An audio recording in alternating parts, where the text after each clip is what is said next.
Yo, what's up? It's your boy Currency 365. Hope you guys are doing well. Legends never die, they stay in our hearts. If you want to support us, click the like button, subscribe to the channel, and also you can come down here and hit the join button under the video or in our channel section. And you can also join our Patreon, patreon.com/currency365. And we also have Cash App and also PayPal for supports if you want to sow some seeds. Peace out. God bless. Enjoy the video and keep the movement going. Legends. Bye.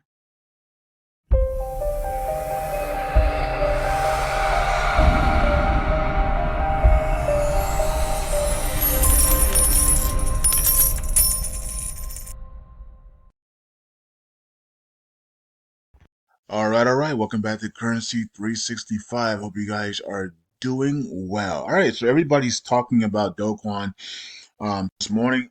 I don't know if this is actual real news or not, but looks like it is. Everybody's talking about it, so it must be real. Everybody's talking about it, right? So, but anyways, we did talk about how Do Kwon, they were trying to figure out if he was going to South Korea or America, and that would be up to the finance minister or something like that to make the decision to Montenegro. And it looks like Terraform Labs co-founder Do Kwon is going to be extradited to the United States of America, which actually sent the price of LUNC and Luna upwards this morning until the markets, but the overall markets are selling off today on a Friday. But LUNC and Luna and USTC actually did pretty well this morning on this news, this rumor, this news that was hitting all of the stations, all of the news stations, outlets. And so Do Kwon heading to United States as Donald Trump is coming into office next year. This is interesting. So we'll see how this plays out. Is he going to be extradited before Donald Trump gets in office, or is he going to be extradited after Donald Trump is in office? We don't know. If I was Do Kwon, I would tell my lawyer to make sure I'm extradited after Donald Trump's in office, so I don't have to deal with Biden and Kamala Harris, right? He'd rather deal with Trump instead, right? And as you guys know, I did a video several months ago about the three amigos: Trump, Do Kwon, and CZ, right? So CZ already came to America and he already did his time in Washington State, and now he's free, right? And so is Do Kwon going to do the exact same thing? Is Do Kwon going to come to America, do some strange time in America, even though he doesn't live in America, he doesn't have nothing to do with America? This is really weird. But maybe he'll come in America, do some time, and then he'll be set free and able to get to Dubai. And I wouldn't be surprised if Donald Trump, Do Kwon, and CZ are in Dubai for a conference next year. Some people are saying Do Kwon is going to be in prison for life, but that would be kind of strange because they've already settled with the bankruptcy case with the SEC. They're going through the bankruptcy case now, and maybe that's why he's going to America, because the bankruptcy case is now being delayed until March and April. So maybe they want him to be over there for the bankruptcy case, to complete the bankruptcy case. But there was no criminal charges on him. The only thing that was charged on him, because they settled with the criminal case, with the civil case, excuse me. So there was no criminal case against him. There was a civil case against him, and for $4 billion, right? Something like $4 or $5 billion. The SEC wants from TFL, right? So there was nothing criminal. So could they now charge him with criminal stuff? This is why I'm saying I wouldn't if I was Do Kwon, I would make sure my lawyer doesn't allow them to send me to America until after Trump's in office and we have the pro crypto people in place in the SEC, and not the ones that are against crypto and crypto people, right? So that's what I would do if I was Do Kwon, but we'll see how this all plays out. They're trying to get Do Kwon maybe to America before Trump gets in office, to try to punish him with severely, or maybe I don't know. But the point about this is that they think that doing this is going to hurt LUNC and Luna, but it's not. It's not going to hurt LUNC, as you can see today. It's not going to hurt LUNC and Luna what they do to Do Kwon. I don't understand. They think it is, but it's not. Okay, so It's just really weird that the SEC cares about the pricing of tokens now. And I did talk about that 2 years ago. I said the SEC and these entities are now, and these bankers are now caring about crypto prices, and they're actually doing things to try to stop crypto prices from going up in different communities. That's ridiculous, you know. And so that's what they're doing with Doquan as well. All right, so let's go. And if this scenario is true, and he goes to America, let's say he goes to America, what type of time would he do? I don't know. Like, he hasn't been charged criminally, so he's only been charged civilly, and they settle civilly. So how can you then come back and charge him criminally? I don't know. I don't know how that's going to play out, but either way. Now I did hear from Happy Caddy Crypto did a video about the TFL, and they said that the TFL has completed all their responsibilities. And I was like, wow. What about all those wallets that people were saying on that they held, that they had 4 billion USTC in, and all of these other tokens, and I guess those wallets were not true, because Happy Caddy Crypto said that TFL has completed their obligations and they are completely done. And maybe this is why Doquan, we're seeing the news now of Doquan going to America. So that makes sense, right? They liquidated all their accounts. So those wallets that we were talking about, that people were mentioning online, were not their wallets, right? So, and the LFG funds are also, they don't have the responsibility for that either, unfortunately. But that means that we can blacklist those tokens though, so that's a good thing though. And remember, blacklisting is reversible, so the SEC actually wants those tokens um, to use them for something else, or to use them to pay back people or whatever. We can always put a proposal to unblacklist them and have them available. So that's going to be the next thing that we do as a community, because there is 1.8 billion tokens in there for USTC or something like that. 1.4 to 1.8 billion UST tokens in that LFG fund, and we need those tokens to be removed from the total supply, right? So we can get so we can continue our step towards you know repegging USTC. But so that was kind of unfortunate that those wallets that we were seeing online that had all of those USTC in it, and LUNC. Those wallets are those, apparently, according to Happy Caddy Crypto. Maybe somebody can also back it up with their news and stuff.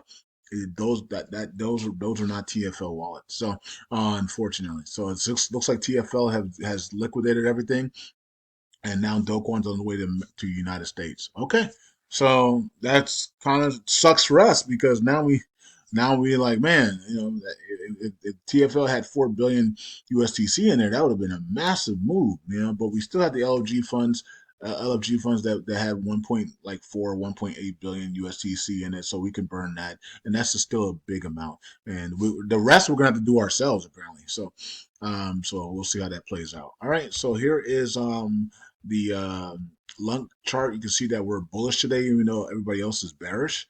And we're up 3%, and we really went crazy here, up about 5-6% on that news of Doquan. Okay, so it is what it is. All right, so 630 million on market cap there on that one, and let's check out Luna, and let's see what Luna did on the Doquan news. Luna 43 cents. Yeah, it went to 48, almost 48 cents here, 47 cents plus on that news of Doquan. So that news hit early, and this thing really went crazy here on the Doquan news there of extradition to America. I'm not sure why that was so bullish, but I don't know. And then also USTC up 9%. This thing was up like 15% this morning, like crazy, right?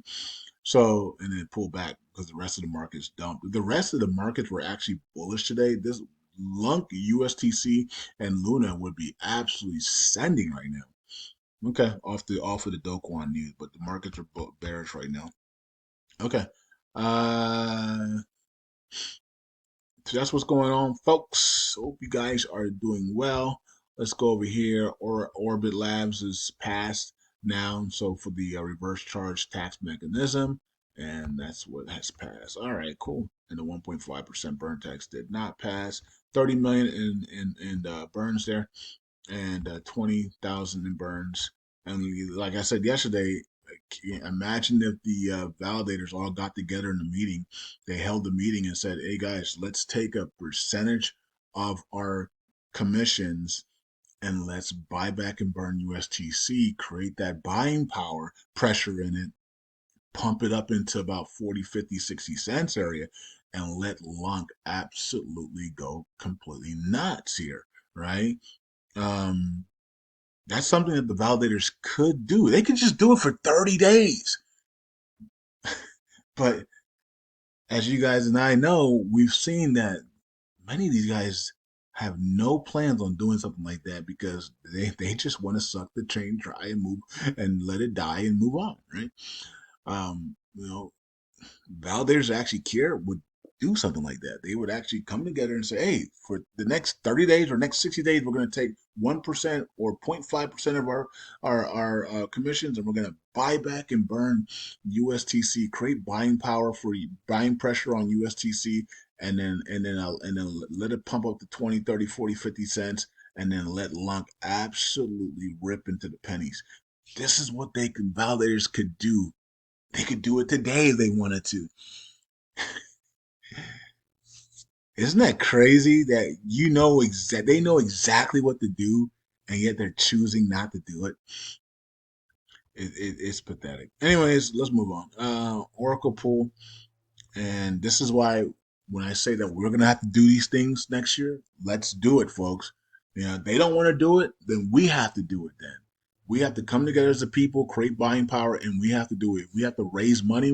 Whatever we have to do it. We have to do it then. Okay, so it is what it is. Anyways, community pool. Um, okay, community pool actually lost money. Somebody took money out of the community pool, and that's because the proposal passed. It passed here, um, and the amount was this is the amount due to these guys to Orb Labs for completing the reverse tax. I don't even know what that amount is. It looks like it's infinity. I don't know, maybe 238 million lung tokens. I don't know, but either way, we lost some Luna Classic here in the community pool. Okay, so yeah, about 200 million. 200 million tokens. All right, so that went to Orb Labs, and good job on a job well done there for putting the reverse tax in there as well. Okay, so and let's go to here stats. We lost 277 million from staking. People are burning LUNC. Shout out to you guys. Brad will be burning the USTC today as he burns every Friday. All right. Happy Caddy Cryptos, 72 million added there. And there's burning all 32 million a day. Nice. Vegas 45 million and Quantum Nodes also. And Community First Lunk 163 million to the downside there. And we got two people in jail here. And then we got 41 validators that missed signatures today. Ouch. Okay. That's a lot. And then let's go to the validators. We're not going to see any big changes until we get up to that 3025, 305 area. And a lot of these validators are, and the markets in general, and these, the SEC and everybody else is fighting to keep us from that 3025, 305, because that is our first money zone. That's our first sweet spot, and we call it the money zone, right? So, and there's a lot of people fighting in the spirit realm and in the physical realm and the digital realm, keeping us from that 3025, 305 area. And the sickening part is that these people say hi to you all the time. They'll come onto your Twitter. They'll be in a Telegram group. They'll be even on some people's Patreons, and you will never know how evil these people are, and that they're the ones doing these things in the dark to keep you from becoming wealthy. I mean, it's sickening. Um, and they know that you guys, a lot of you guys don't have the gifts to see like I do. And so they'll do these things, right? And they'll come, yeah, man, I can't wait for the burn and this and that, and they're the ones actually doing everything to make sure it doesn't happen. Man, I swear, it makes me. It just. It's really. It's really awful what people. Some people have become. Some people have become their worst enemies to themselves and to many people, and it's sickening. But we'll fight through it, folks, and we'll get the job done. So next year, I'm focused. My number one focus is LUNC and USTC and Luna 2.0, and I'll be staking and I'll be burning and staking and trying to get this repay happen for everybody here, man. Yeah, it's gonna be a fight. It's gonna be a fight to the finish line here in 2025 to get this done. But of course, if we have some catalysts to happen, if we get some of these tokens to the meme coins and these tokens to really pop next year, then it's gonna be a piece of cake. You know what I mean? But the fight is on because these people are really fighting to suppress these things spiritually and physically, and we need God to just open the floodgates and break it loose. And remember, the end codes are here, so anybody fighting against the end code will be destroyed. So we don't really have to do much. We just have to just sit back and watch, relax, and let the end codes take care of them. you know and so that's all we have to do. Peace out. God bless. I'll see you guys in the next video.